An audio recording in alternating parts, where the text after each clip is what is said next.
말씀 구약성경 217페이지 민수기 13장 25절에서 33절까지 말씀을 교독하겠습니다. 13장 25절입니다. 40일 동안 땅을 정탐하기를 마치고 돌아와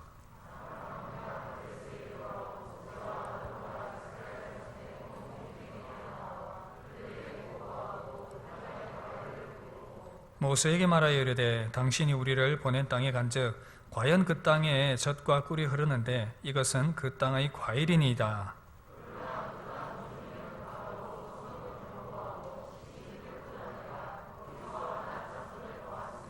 아말렉인은 남방 땅에 거주하고 헷인과 여부스인과 아모리인은 산지에 거주하고 가나안인은 해변과 요단가에 거주하더이다.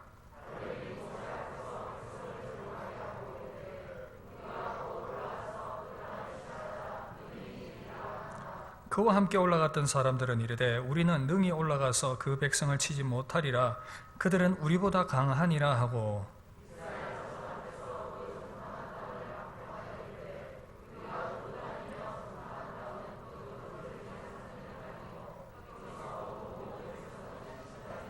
함께 보겠습니다. 거기서 네피림 후손인 아낙 자손의 거인들을 보았나니 우리는 스스로 보기에도 메뚜기 같으니 그들 보기에도 그와 같았을 것이니라. 아멘. 할렐루야. 우리 말씀 듣기 전에 우리 한번 교제하고 말씀 듣도록 하겠습니다. 우리 옆 사람에게 그렇게 한번 인사합시다. 참 잘 오셨습니다. 주님의 사랑으로 사랑합니다.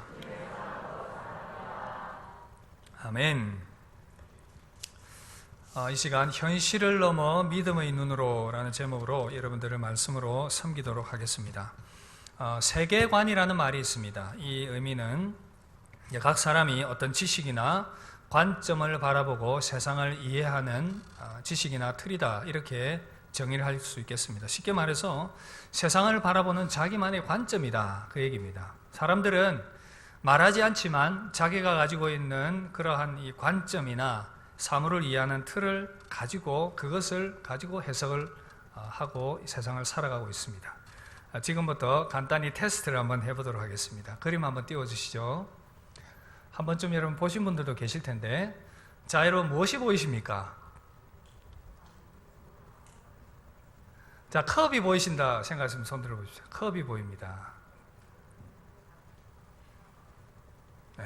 사람 얼굴이 보입니다. 손 들어보십시오. 제 눈에는 아무것도 안 보입니다. 손 들어보십시오. 네. 자, 여러분 가만히 보시면 흰 여백을 집중해서 보시면 이렇게 평평하게 된 이제 컵이 보이실 겁니다. 그죠? 이제야 보이시죠? 그 다음에 검은색을 집중해서 보십시오. 두 사람의 얼굴이 지금 마주보고 있는 이제 그러한 모습이 보일 겁니다. 그런데 내가 이제 검은 쪽에 집중을 하든지 아니면 흰 쪽에 집중을 하든지 어느 쪽에 집중을 하느냐에 따라서 이 그림은 다르게 보이는 것입니다. 우리의 관점이죠. 또 하나 더 테스트 해보겠습니다. 이제 수준을 좀 높이도록 하겠습니다. 띄워주십시오. 자, 갑자기 영어가 나왔습니다. 머리 아프기 시작하시죠. 자, 이게 무슨 의미일까요? 네, 이런 단어 보신 적 있습니까? 없지요? 자, 이것을 그러면 4등분으로 한번 분리해서 의미들을 발견을 해보도록 하겠습니다. 자, 먼저 첫 번째입니다. 어떤 사람은 이 단어를 God is nowhere, 하나님은 아무데도 없다, nowhere를 붙일 수도 있겠죠. 이렇게 해석하는 사람도 있습니다. 그리고 또 한번 띄워보십시오. God is now here, 하나님이 여기 계시다. 같은 이 단어였는데 이것을 분리해서 어떻게 이해하느냐에 따라서 의미가 완전히 달라지게 되었습니다. 이것이 우리가 무언가를 바라보면서도 다르게 생각할 수 있다는 그러한 하나의 예가 되겠지요. 오늘 말씀에도 보면 이러한 상황이 전개가 되고 있음을 볼 수가 있습니다. 이스라엘 백성들이 이제 광야의 2년의 시간들을 지나고 난 이후에 가나안 땅 앞에 섰습니다.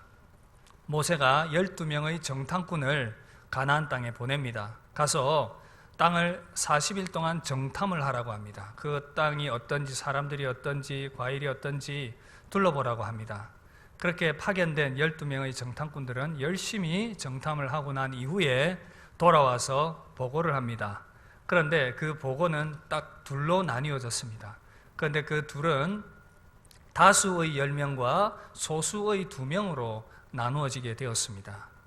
그런데 다수의 10명은 정탐을 하고 난 이후에 부정적인 말을 합니다.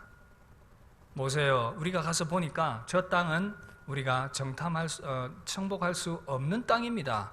정복 불가의 땅입니다. 그러나 반면에 2명의 정탐꾼은 그렇게 말하지 않았습니다. 하나님, 우리를 저 땅을 취하게 하실 것입니다. 이런 극명한 대조를 이루게 되었습니다. 도대체 왜 이 두 그룹이 이렇게 나누어졌고 이런 관점의 차이를 보이게 되었을까요? 우리 신앙과도 연결이 되기 때문에 이 부분을 저와 여러분들이 생각을 하면서 우리에게 주시는 주님의 음성 듣기를 원합니다. 먼저 첫 번째입니다. 부정적인 관점 한번 생각을 해봅시다. 왜 10명의 정탐꾼들은 부정적이고 절대 불가능하다라고 이야기를 했겠습니까? 가장 큰 이유는 눈앞에 보이는 현실에 눌려버렸기 때문입니다. 10명의 정탐꾼들은 눈앞에 보이는 현실에 압도되었습니다. 정말 적과 꿀이 흐르는 땅이고 그 땅의 과실도 실하고 크고 좋은 땅인 것은 맞지만 그들이 바라보니까 너무나도 두려운 것들이 많았습니다. 먼저는 아낙 자손들이었죠. 거인족입니다. 다윗과 싸웠던 골리앗도 이 아낙 자손인데 키가 3m가량 되는 거인들이 그곳에 살고 있습니다. 그 사람들 보니까 얼마나 무섭습니까? 그리고 또 성읍은 얼마나 크고 견고한지요. 그 땅에 자리 잡고 있는 성읍들이 너무 튼튼하고 견고하고 도저히 정복할 수 없을 것 같은 그러한 모습이었습니다. 겁이 났습니다. 어떻게 저 성을 무너뜨릴 수 있을까? 그리고 또 그들의 보고 가운데에는 거민을 삼키는 땅이다 이런 표현을 썼습니다. 거민을 삼키는 땅. 그 땅은 너무 비옥하고 좋은 땅이었기 때문에 역사 이래로 계속 그 땅을 차지하기 위한 많은 전쟁들이 있었고요. 피가 흘렸던 그 땅이었습니다. 그러니까 그 피 흘린 땅, 거민을 삼키는 땅, 그래서 그것을 지키면서 버티고 있었던 그 거민들이 살고 있는 땅이니 이것은 절대 정복 불가라고 선을 그어버렸습니다. 이런 현실을 보니까 마음이 무너졌습니다. 낙담이 되었습니다. 절망이 찾아왔습니다.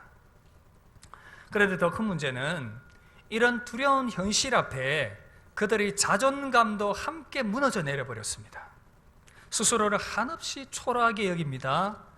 민수기 13장 33절 보시면 우리는 스스로 보기에도 메뚜기 같으니 그들이 보기에도 그와 같았을 것이라.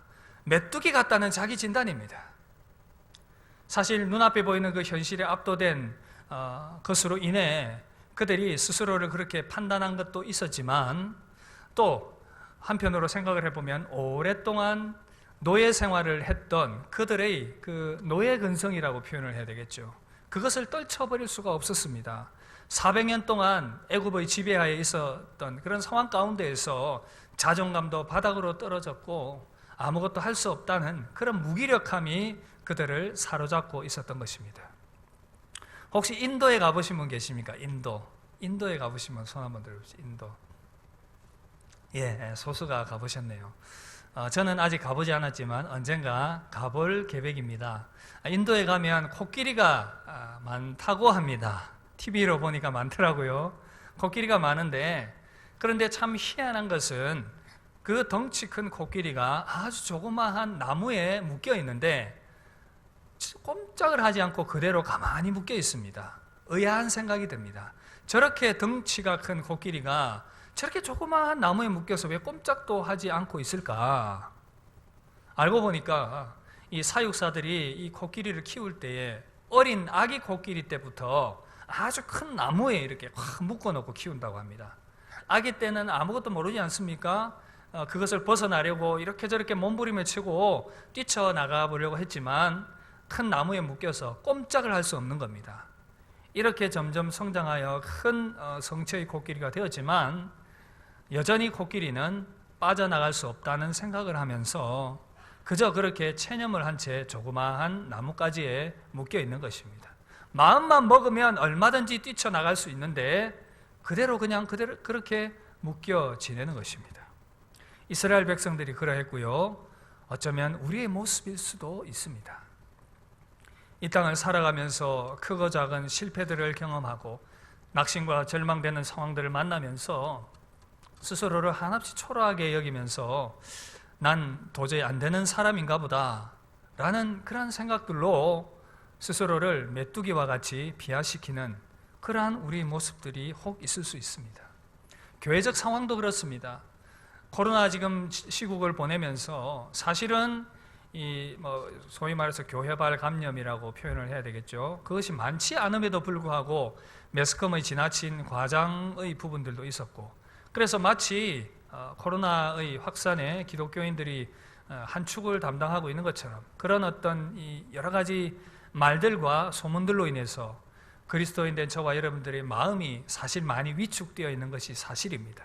어쩌면 거대한 그런 이 성읍과 거인족들을 바라보면서 마음이 움츠려들었던 이스라엘 백성들처럼 세상의 거대한 그 앞에 서서 움츠려 들어가는 우리의 모습이 아닌가라는 생각을 해보게 되는 것입니다.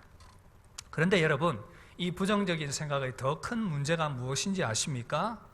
이것은 단순히 내가 생각을 조금 부정적으로 갖는다라는 차원을 넘어서 영적인 문제다라는 것을 여러분들에게 말씀을 드리고 싶습니다. 마이클 하이저라는 신학자가 있습니다. 이분이 쓴 책 중에 보이지 않는 세계라는 책이 있는데 여기서 네피림의 후손인 아낙 자손에 대해서 아주 중요한 지적을 하고 있습니다. 바로 이 아낙 자손들은 하나님을 대적하는 마귀의 세력들이다, 그렇게 해석을 하고 있습니다. 성경의 저자들은 영감을 받아서 이 부분을 쓰면서 그런 것들을 의도해 두고 이런 세력들이 하나님을 대적하는 마귀의 세력도로 표현하려는 분명한 의도가 있었다라고 강조를 하고 있습니다. 여러분, 창세기 6장 4절에도 보시면 당시 땅에 네피림이 있었다, 이런 말씀들. 그러니까 네피림은 역사 가운데서 하나님의 백성을 대적하는 존재로 지속적으로 이렇게 나타났었습니다. 여호수아서에도 보면 네피림의 후손인 아낙 자손들이 여전히 버티고서 있는 그런 상황 가운데서 하나님께서 그들을 특별히 진멸하라는 표현을 쓰셨습니다. 마귀의 세력들이기 때문에, 상징하기 때문에 그들을 진멸하라라는 표현을 쓰셨습니다. 그리고 또 이스라엘 군대를 모욕한 골리앗도 이 네피림 후손인 아낙 자손이었습니다. 거인족이었습니다. 여러분, 영적으로 보면 이스라엘 백성들이 두려워했던 네피림 후손인 아낙 자손들은 마귀의 세력을 상징한다고 볼 수 있습니다. 그런 관점에서 본다면 이들이 두려워 절망하고 현실을 바라보면서 낙심했던 그 상황이 영적 패배의 상황이라는 겁니다. 단순히 그냥 현실의 문제 앞에 두려워하는 그런 상황이 아니라 영적인 패배를 당하고 있는 상황이라는 것이죠. 저와 여러분들도 이 부분을 마음에 꼭 새겼으면 좋겠습니다. 우리가 단순히 눈앞에 보이는 현실을 바라보면서 두려워하는 이 상황이 결국은 영적인 문제라는 것, 마귀의 세력 앞에 무기력하게 영적 패배를 선언하는 모습이다라는 것을 우리가 잊지 말아야 되겠습니다. 눈앞에 보이는 현실의 문제가 아니라 그것을 통해서 하나님을 잊어버리게 만들고 믿음의 눈을 가리게 만드는 영적 세력으로부터 패배하는 것이다라는 이 사실, 우리가 잊지 말아야 되겠습니다. 그 결과 어떻게 됩니까? 결국 부정적 관점은 내가 상황을 좀 부정적으로 바라보고 해석하는 차원을 넘어서 영적 패배의 상황이기 때문에 그리스도인에게는 그렇다는 것입니다. 하나님이 기뻐하지 않으십니다. 가볍게 보지 않으십니다. 10명의 보고를 들었던 이스라엘 백성들 전부가 대성통곡을 하며 울었습니다. 아이들을 치면 약 200만이 광야에서 대성통곡한다고 한번 상상을 해보십시오. 우리가 장례식장에 가도 소수의 사람들이 곡하는 소리를 들으면 참 마음이 짠하고 참 우리 마음이 무거운데 200만이나 되는 사람들이 한꺼번에 광야에서 대성통곡을 하고 운다고 생각을 해보십시오. 하나님께서 얼마나 그 상황을 슬퍼하며 보셨겠습니까? 우리도 그럴 수 있지요. 위기의 상황을 만나고 어려운 상황들이 눈앞에 펼쳐지면 문제가 더 크게 보입니다. 눈앞의 현실이 두렵게 보입니다. 부정적 생각이 들고 부정적 말이 나오게 되고 사람들을 원망하게 되고 급기야는 하나님을 원망하는 그러한 우리의 모습들이 나타날 수가 있습니다. 그래서 부정적 열매가 맺히게 되는 이러한 상황들, 그래서 우리는 이렇게 현실에 압도되지 않는 또 다른 관점을 가져야 되겠습니다. 어떤 관점이겠습니까? 두 명의 정탐꾼들에게 우리가 초점을 맞추어 보겠습니다. 어떻게 우리는 부정적 관점을 극복할 수 있겠습니까? 똑같은 상황이지만 똑같은 현상들을 바라보았지만 두 명의 정탐꾼들은 다르게 바라보았습니다. 어떻게 가능했겠습니까? 바로 현실을 넘어 함께 하시는 하나님을 바라보아야 합니다. 다 함께 따라 하실까요? 현실을 넘어 함께 하시는 하나님을 바라봅시다. 이것이 중요한 포인트입니다. 민수기 14장 9절 보시면 여호수아와 갈렙이 이렇게 얘기합니다. 다만 여호와를 거역하지는 말라. 또 그 백성을 두려워하지 말라. 그들은 우리의 먹이라. 그들의 보호자는 그들에게서 떠났고 여호와는 우리와 함께 하시느니라. 그들을 두려워하지 말라. 여호수아와 갈렙은 동일한 현상을 보았지만 그 가운데서 함께 하시는 하나님께 더 초점을 맞추었습니다. 이것이 결정적인 차이를 만들어낸 겁니다.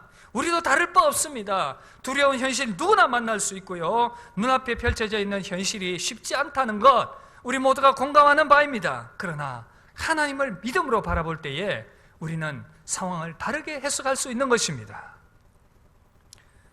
여러분, 대부분 비행기를 한 번쯤 타보셨을 것입니다. 한 번은 제가 날씨가 굳은 날 비행기를 탄 적이 있습니다. 구름이 많이 끼고 비가 막 오고 하는, 가끔씩 번개도 치는 그런 상황이었습니다. 이 비행기가 뜰 수 있을까 생각을 했는데 또 비행기 약속 시간은 되었고 비행기는 그렇게 출발을 했습니다. 활주로를 지나서 하늘로 또 올랐는데 계속해서 비가 오고 하니까 좀 불안한 마음도 있는 거예요. 이내 기내 방송이 들렸습니다. 이런 내용이었습니다. 성경 여러분, 바깥 날씨가 비가 오고 굳은 상황입니다. 비행 고도를 높여서 구름 위로 상승하겠습니다. 비행기가 구름 위로 나는 것은 뭐 당연한 것이겠지만 하여튼 그런 상황 가운데서 그런 설명들을 한번 해주시더라고요. 그래서 비행기가 계속 고도를 높였습니다. 비구름을 뛰어넘었습니다. 그런데 놀라운 광경이 펼쳐지는 겁니다. 구름 아래와 구름 위가 얼마나 큰 차이가 나는지요. 깨끗했습니다. 아무것도 없었습니다. 화창했습니다. 우리 인생에도 인생의 먹구름이 낄 수 있겠지요. 그렇지 않은 사람 누가 있겠습니까? 인생의 먹구름이 몰려오고 인생의 먹구름 앞에서 두려워할 때에 그 먹구름 넘어 통치하시는 하나님을 믿음으로 바라볼 수 있길 바랍니다. 여기서 믿음이 작동되는 것입니다. 눈앞의 현실을 보지 말고 우리의 믿음을 작동시켜야 되는 것입니다. 그래서 그 현실 넘어 그 비구름 위에 함께 하시는 하나님을 믿음으로 바라볼 때에 우리에게 힘과 용기가 생겨나는 것입니다. 종교개혁자 루터에 관한 아주 유명한 일화가 하나 있습니다.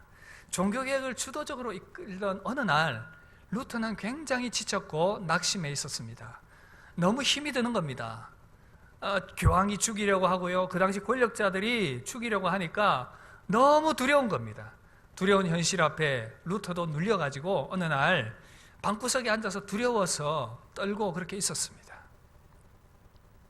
이 모습을 보고 카타리나가 안타까이 여겼습니다. 아내 카타리나가 안타까이 여기면서 어느 날 방문을 열고 들어왔습니다. 상복을 입고 있었습니다. 루터가 깜짝 놀랐습니다. 아니, 웬 상복이요? 누가 죽었단 말이요? 아내가 말합니다. 누가 죽었지요? 하나님께서 돌아가셨습니다. 아니, 하나님께서 돌아가셨다고? 무슨 말도 안 되는 소리. 당신이 그렇게 낙심하고 절망해 있는 모습을 보니 하나님이 돌아가신 것이 틀림없어요.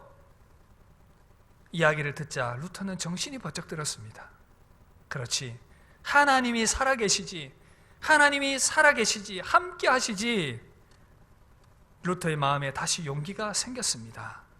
계속해서 종교개혁을 이어나갈 수 있었습니다. 그래서 만든 찬송가가 585장, 내 주는 강한 성이요 2절의 가사의 내용이 정말 공감이 되는데요. 이런 내용입니다. 내 힘만 의지할 때는 패할 수밖에 없도다. 힘 있는 장수 나와서 날 대신하여 싸우네. 이 장수 누군가? 주 예수 그리스도 만군의 주로다. 당할 자 누구랴? 반드시 이기리로다. 할렐루야! 고신대학교와 고려신학대학원 교가입니다. 하나님께서 우리 가운데 승리 주실 것을 믿습니다. 여러분, 눈앞에 현실이 두렵습니까? 눈을 들어서 문제보다 더 크신 하나님을 바라볼 수 있길 바랍니다. 시편 121편 1절 뭐라고 말씀합니까? 내가 산을 향하여 눈을 들리라. 나의 도움이 어디서 올까? 나의 도움은 천지를 지으신 여호와에게서로다. 시편 42편 5절 내 영혼아 내가 어찌하여 낙심하며 어찌하여 내 속에서 불안해하는가? 너는 하나님께 소망을 두라. 그가 나타나 도우심으로 말미암아 내가 여전히 찬송하리로다. 내가 두려울 때에, 내가 초라하게 느껴질 때에 현실 넘어 일하시는 하나님을 바라보면서 믿음으로 승리하는 저와 여러분들 되시기를 주님의 이름으로 축복합니다. 그리고 두 번째입니다. 어떻게 우리는 부정적 생각을 극복하며 믿음으로 이겨나갈 수 있겠습니까? 바로 하나님의 약속을 붙들어야 합니다. 따라서 하실까요? 하나님의 약속을 붙듭시다. 여러분, 여호수아와 갈렙이 그랬습니다. 약속을 붙들었습니다. 여러분, 민수기 13장에서 가장 중요한 이슈가 뭐냐면 하나님께서 하신 이 약속을 붙들 것인가 거부할 것인가에 대한 문제입니다. 지금까지 하나님께서 약속의 땅을 주시겠다고 말씀을 했는데 지금 가장 중요한 순간 앞에 서 있습니다. 그 약속을 믿음으로 받을 것인가 아니면 불신앙으로 그 땅을 차지하지 못하게 될 것인가. 우리가 말씀으로 보았던 것처럼 이것이 쉽지 않기 때문에 많은 다수의 10명은 부정적 생각을 가졌습니다. 소수의 2명만 약속을 취했다는 것은 그만큼 현실 앞에서 하나님의 약속을 붙든다는 것은 쉽지 않은 문제다라는 것이죠. 저와 여러분들은 어떻게 하시겠습니까? 여호수아와 갈렙은 인간적인 이런 본능을 뛰어넘었습니다. 두려움 있었지만 변함없이 하나님의 약속을 붙들었습니다. 그들은 선포했습니다. 하나님이 약속하신 땅입니다. 하나님 기뻐하시면 우리가 그 땅을 차지할 수 있습니다. 여러분, 특별히 갈렙에게는 이 하나님의 약속을 신실하게 믿는 그 믿음이 있었습니다. 여러분, 여호수아서에 보시면 아직 정복되지 아니한 가나안 땅이 여전히 남아 있을 때에 세월이 한참 지났습니다. 아직 정복되지 않은 헤브론 땅, 다윗을 수도로 삼았던 그 땅을 이후에도 하나님의 약속을 의지하며 차지했던 갈렙의 모습을 보게 됩니다. 여호수아 14장 12절에 이런 말씀이 있습니다. 그날에 여호와께서 말씀하신 이 산지를 지금 내게 주소서. 당신도 그날에 들으셨거니와 그곳에는 아낙 사람이 있고 그 성읍들은 크고 견고할지라도 여호와께서 나와 함께 하시면 내가 여호와께서 말씀하신 대로 그들을 쫓아내리이다. 사랑하는 성도 여러분, 지금 저와 여러분들 우리 앞에 닥친 그러한 많은 문제들이 있습니다. 그러나 더 중요한 것은 현실보다는 하나님의 약속을 붙드는 것인 줄 믿습니다. 하나님께서 우리를 자녀 삼으시겠다 약속하셨습니다. 성경의 많은 부분들을 통해서 두려워하지 말라, 내가 너와 함께 하겠다, 너를 끝까지 붙들고 이끌어가겠다, 너의 모든 필요들을 공급해 주겠다, 너를 버리지 않겠다, 너를 보호해 주겠다, 너무나도 많은 약속들로 하나님 우리와 함께하고 계십니다. 그래서 우리는 그 약속을 꼭 붙들어야 됩니다. 그런데 이 약속이 성취되기까지 어쩌면 여러분의 실패와 좌절과 낙심되는 상황을 경험할 수 있습니다. 인내와 기다림의 시간이 필요할 수 있습니다. 오늘 예배 자리에 나왔지만 그 처절한 실패로 눈물 흘리며 낙심하고 절망해 있는 분들도 계실 것입니다. 그래서 부정적 생각과 패배의식에 사로잡혀 있을 수도 있을 것입니다.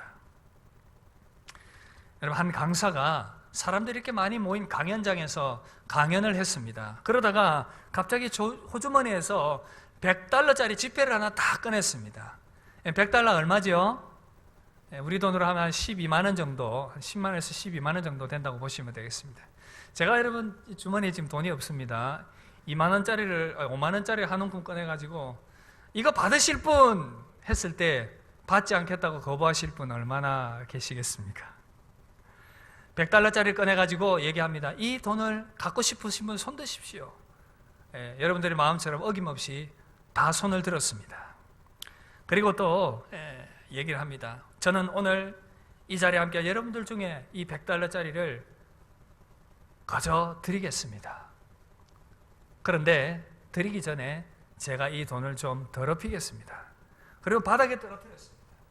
떨어뜨려가지고 이 돈을 막 짓밟는 겁니다. 밟고 꾸기고 그리고 다시 집어들었습니다. 또 사람들에게 얘기합니다. 여러분, $100짜리 지폐입니다. 이 돈을 갖고 싶으신 분 손 들어 보십시오. 그래도 똑같이 손을 다 들었습니다. 이 강사가 말을 이어갑니다. 그렇습니다. 여러분들의 선택이 옳습니다. 제가 아무리 돈을 짓밟고 구기려고 했지만 이 돈의 가치는 사라지지 않았습니다. 여러분들이 인생이라는 무대에서 짓밟히고 더럽혀질 수 있습니다. 그래서 어떤 사람들은 낙심하고 절망하고 자신의 가치를 한없이 초라하게 여기는 분들도 있을 것입니다. 그러나 $100짜리 돈이 구겨졌다고 해서 더럽혀졌다고 해서 가치가 없어지는 것이 아닌 것처럼 여러분들의 인생도 조금 실패하고 낙심하고 절망하고 좌절했다고 해서 여러분들의 가치가 떨어지는 것은 아닙니다. 다시 일어나서 달려갑시다. 그래서 사람들이 환호하고 박수를 쳤습니다. 저는 이 이야기가 저와 여러분들에게도 그대로 적용됨을 정말 그렇게 믿음으로 고백합니다. 왜냐하면 저와 여러분들도 하나님께서 귀하게 보시는 하나님의 자녀들인 줄 믿습니다. 때로는 우리가 이 땅 가운데 살아가면서 낙심하고 절망하고 실패하고 그렇게 많은 일들을 경험할 수 있습니다. 결혼과 연애에 실패하고 사업에 실패하고 진학과 취직에도 실패하고 계획한 일들이 제대로 되지 않고 여러 가지 많은 일들이 낙심되는 일들이 일어나지만 부정적인 말들로 때로는 사람들에게 상처를 주기도 하고 하나님을 향하여 원망을 해보기도 했지만 이 사실 하나만은 기억합시다. 실패와 절망과 좌절이 결코 여러분들의 가치를 훼손시키지 않는다는 사실을요. 하나님께서 예수 그리스도의 핏값으로 저와 여러분들을 사셨습니다. 너무나도 귀한 존재다라고 내가 너를 존귀하게 여긴다, 여전히 너를 사랑한다, 너를 붙들겠다, 다시 일으켜 세우시겠다, 하나님 우리에게 약속하시며 말씀하고 계시는 것입니다. 여러분, 이스라엘 백성들은 이렇게 말 안 들어도 정말 그렇게 말 안 들을 수도 없는 백성들인데 하나님은 여전히 버리지 않으신다 말씀하시죠. 여러분, 레위기 26장 44절에 보시면 오늘 말씀이 있기 이전의 사건인데 상황인데 하나님은 그렇게 이스라엘 백성들이 실패하고 또 낙심하고 절망하고 원망할 것을 아시고 이렇게 말씀하십니다. 그런즉 그들이 원수의 땅에 있을 때에 내가 그들을 버리지 아니하며 미워하지 아니하며 아주 멸하지 아니하고 그들과 맺은 내 언약을 폐하지 아니하리니 나는 여호와 그들의 하나님이 됨이니라. 하나님께서 비록 이스라엘 백성들을 향해 진노하셨지만 내가 너희들에게 약속한 거 있잖아, 내가 그 약속 지킬게. 하나님 저와 여러분들에게도 말씀으로 약속하셨습니다. 하나님 자녀된 저와 여러분들에게 주신 이 약속 변함이 없을 줄 믿습니다. 그래서 여러분, 현실 바라보지 마시고 믿음의 눈을 들어 하나님 바라보시고 하나님 우리 가운데 주신 약속 붙들며 승리하는 저와 여러분 되시기를 바랍니다. 한 이야기로 말씀 마무리하겠습니다. 여러분, 조류학자가 있었습니다. 이분이 참 궁금한 것이 많아서 실험을 했습니다. 어떤 실험을 했냐 하면 독수리와 이 닭을 함께 키웠습니다. 그리고는 이 독수리가 어떻게 바뀌는지를 좀 확인을 해보고 싶었던 것이죠. 어려서부터 이 병아리와 이 어린 독수리를 함께 이렇게 키웠습니다. 이 닭이 커가면서 동시에 이 독수리도 성장을 했습니다. 어느덧 이 성년 독수리가 되어가지고 몸집이 제법 커졌습니다. 이 조류학자가 궁금했습니다. 여전히 이 독수리가 독수리의 근성을 독수리의 그 특성을 가지고 있을까? 그런 궁금한 마음이 들었습니다. 그래가지고 이 독수리를 마당으로 데리고 갔습니다. 마당에서 독수리를 두었더니 독수리가 닭 흉내를 내는 겁니다. 그리고 들고 던져봐도 닭처럼 푸드드득 하더니 다시 땅바닥으로 푹 떨어져 버렸습니다. 이제 산으로 데리고 갔습니다. 좀 산공기를 맞고 높은 산을 보여주면 얘가 날아오를 수 있지 않을까. 그래서 들고 또 날려보았습니다. 그랬더니 여전히 푸드득 하며 땅바닥으로 툭 떨어지는 것이었습니다. 아, 얘는 그냥 닭이 됐구나. 근데 그 순간이었습니다. 저쪽 반대편에서 독수리 한 마리가 슉 앞으로 이 닭처럼 된 독수리 앞으로 슉 날아서 지나가는 것입니다. 그 닭독수리가 날아가는 독수리를 이렇게 쳐다보고 있습니다. 쳐다보면서 자기도 날개짓을 시작합니다. 조금씩 처음에 몸이 떠오르는 것 같습니다. 그리고 힘차게 날개짓을 합니다. 몸이 점점 더 높이 떠올랐습니다. 더 힘차게 날개짓을 합니다. 드디어 이 닭독수리는 하늘로 날아올랐습니다. 닭이 아니라 독수리였던 것입니다. 그제서야 이 독수리는 닭이 아니라 자신이 독수리라는 것을 알았습니다. 사랑하는 성도 여러분, 우리가 이 땅 살아가면서 참 많이 나약해졌습니다. 세상의 세파에 찌들고 세상의 그러한 여러 가지 문제들과 상황들과 여러 가지 실패들 앞에서 우리의 마음이 많이 위축되었습니다. 그러나 여러분 기억합시다. 저와 여러분들은 독수리입니다. 하나님의 자녀들입니다. 그래서 현실을 넘어 함께 하시는 하나님을 믿음으로 바라봅시다. 우리 가운데 주신 하나님의 그 약속을 붙듭시다. 그래서 현실을 넘어서 믿음으로 이 땅을 승리하며 살아가는 저와 여러분들 되시기를 주님의 이름으로 축복합니다. 우리 시간 받은 말씀 생각하면서 함께 찬양하고 또 합심하여 한 두 가지 정도 말씀에 기초하여 기도하고 그렇게 나아가도록 하겠습니다. 우리 날 세우사 함께